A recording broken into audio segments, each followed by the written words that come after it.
So I'm going to show you how to switch from navigation gestures to buttons, this one's right here, or from buttons to navigation gestures on the Galaxy Tab A11.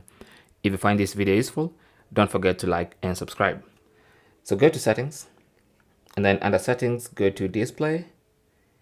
Under display, scroll down and find navigation bar, tap on that, and then you can choose between buttons and swipe gestures. So if you want gestures, you just select that, and now you'll be using gestures to move around.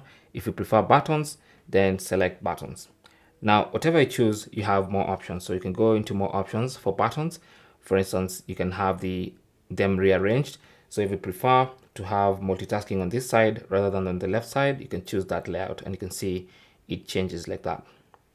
Also, you can choose to have these buttons on the left hand side if you want to. Let's say, for instance, you like to use your tablet with one hand and you prefer to have it on the left hand side to be more reachable, you could do that as well. All right.